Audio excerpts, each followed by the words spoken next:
Halo Trust Me People, bertemu kembali dengan saya Ulfa. Di video kali ini saya akan membahas atau sharing terkait dengan hal atau insight yang saya dapatkan dari workshop seperti building. Nah, saya sudah mendapatkan modulnya setebal ini, begitu ya. Dan kemudian saya akan melakukan sedikit sharing dengan rekan-rekan Trust Me People semuanya terkait apa yang saya dapatkan dari workshop tersebut. Nah, hal yang paling fundamental mengenai suatu organisasi yang akan melakukan scale up yaitu pemindahan dari hal yang paling mendasar, yaitu mengenai visi, misi, dan culture. Nah, visi dan misi itu apa? Visi adalah cita-cita yang ingin dicapai perusahaan di masa depan, yang digunakan untuk menyatukan tujuan dan arah perusahaan sebagai dasar untuk memperdayakan dan mengendalikan sumber daya dan untuk pembentukan budaya perusahaan. Ciri-ciri visi yaitu memiliki jangka waktu, bentuknya masa depan, jelas dan mencakup semua area bisnis, deskriptif, menantang, menginspirasi, dan memberikan diferensiasi bagi perusahaan. Jadi penulisan visi ini harus clear dan tepat sasaran, tidak perlu kata-kata yang panjang. Kata-katanya sangat ringkas, tetapi juga sangat mudah untuk orang pahami. Contoh untuk penulisan visi, visinya membantu pengusaha Indonesia untuk bertumbuh dan berkembang. Visi dari Shopee Indonesia, mengubah dunia menjadi lebih baik dengan menyediakan platform untuk menghubungkan pembeli dan penjual dalam satu komunitas. Ada lagi contoh terakhirnya dari Indomaret, menjadi aset nasional dalam bentuk jaringan retail waralaba yang unggul dalam persaingan global. Trust Me People sudah bisa menangkap ya maksudnya ya, disampaikan secara clear, ringkas, dan tepat sasaran. Lalu apa itu misi? Misi adalah bagaimana bisnis dapat mencapai visinya, hal-hal pokok yang ingin dilakukan dan dapat dicapai oleh sebuah perusahaan. Misi penting untuk dibuat dengan jelas untuk menetapkan kegiatan teknis serta merumuskan strategi perusahaan. Oke, tadi kita sudah mengetahui visi perusahaannya. Kemudian misinya apa? Setelah visinya tertulis seperti itu. Misinya adalah menciptakan platform pembelajaran dan layanan edukasi bisnis untuk pengusaha pemula pada segmen UKM atau UMKM yang memiliki interest pada dunia pengembangan diri dan digital marketing. Jadi, visi dan misi itu saling keterkaitan dan nyambung.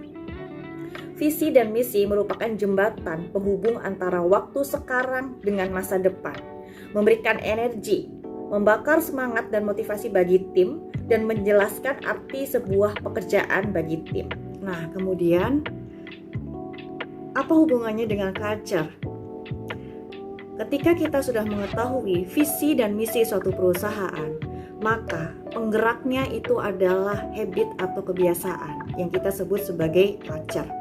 Culture mengkomunikasikan secara jelas pesan-pesan tentang bagaimana kita melakukan sesuatu atau bertindak, berperilaku di lingkungan sekitarnya, atau how we do things around here.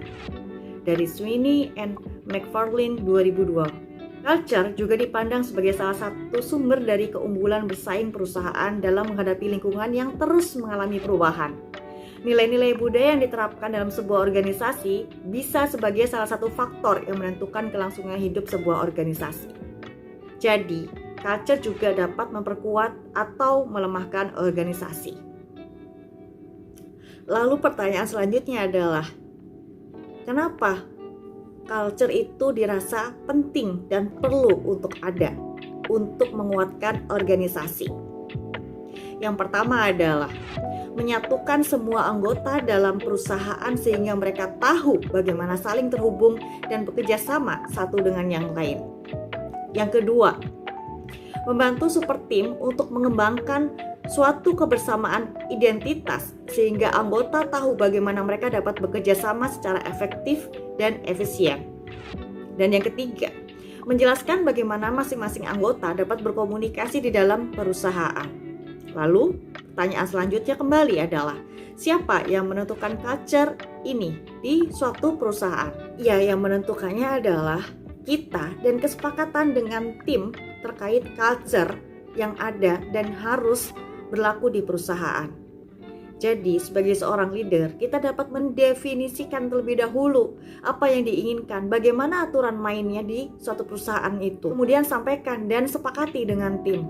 Hal-hal yang dapat dilakukan, hal-hal yang dapat meningkatkan kinerja mereka, dan hal-hal yang harus dihilangkan atau harus diberikan punishment ketika mereka melanggar dari kesepakatan tersebut. Jadi, ayo kita libatkan tim dan buat kesepakatan supaya culture ini juga bisa jalan, karena tim ini merasa membuat culture di perusahaan tersebut.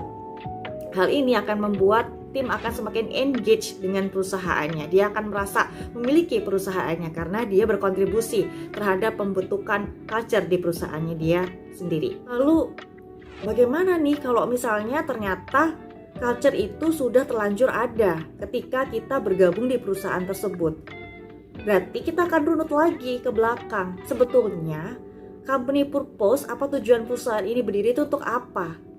Itu dulu yang harus dijawab oleh rekan-rekan. Kemudian nilai atau value yang mendasari dari setiap pengambilan keputusan atau tindakan setiap leadernya berdasarkan apa? Kemudian decision makingnya, cara pengambilan keputusan itu bagaimana? Didasarkan dari apa? Acuannya dari mana? Kemudian cara tim berinteraksi atau berkomunikasi yang terjadi seperti apa? Yang efektif bagaimana dan harus dihilangkan bagaimana? Perilaku apa saja yang diberi reward dan punishment yang terjadi di organisasi? Kemudian perilaku apa saja harus kita hentikan di sana?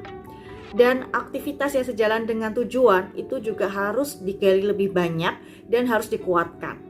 Kita sudah menyepakati adanya culture dan sudah dibentuk suatu culture baru di perusahaan tersebut, maka cara berikutnya adalah melakukan internalisasi ke dalam lingkungan perusahaan. Mulai dari lingkungan yang mendukung culture tersebut, dituliskan dalam bentuk poster, jargon, desain ruang kerja, kemudian merchandise, sharing cerita inspiratif yang berkaitan dengan culture tersebut, kegiatan-kegiatan kebersamaan karyawan, disampaikan kembali pada saat briefing atau meeting. Kemudian, apakah ada buku wajib yang dibaca yang sesuai dengan value culture tersebut? Internalisasi lagi dari perilaku positif. Apa saja sih positive behavior atau perilaku yang dapat mencerminkan dari culture tersebut? Kita bisa membreakdownnya lagi dan menyepakatinya dengan tim. Internalisasi ini tidak berlangsung secara instan. Internalisasi ini butuh banyak waktu dan proses yang sangat panjang. Karena internalisasi ini juga akan tergambar dari idenya identitas, logo perusahaan, warna perusahaan, hingga seragam perusahaan. Pada akhirnya, visi, misi, dan culture yang dibuat akan digunakan untuk membangun tim yang kuat. Mulai dari proses seleksi karyawan, sistemasi, penilaian kinerja, hingga development tim. Dari awal, pada saat kita melakukan proses rekrutmen, kita akan internalisasi apakah orang ini cocok menjadi bagian tim kita ataukah tidak, hingga tahap development karyawan. Hal ini merupakan hal yang sangat fundamental ya, trust me people, dan kadang-kadang kita terlewat karena terkadang kita berpikir hanya memperbaiki bagian strateginya saja, tetapi hal yang paling pokok, hal yang paling fundamental dari keseluruhan scale up adalah ada di pada akarnya, yaitu pembaharuan mengenai visi, misi, culture yang disepakati bersama. Semoga membantu ya untuk perbaikan organisasi kita di masa depan. Terima kasih sudah menonton video ini, and see you.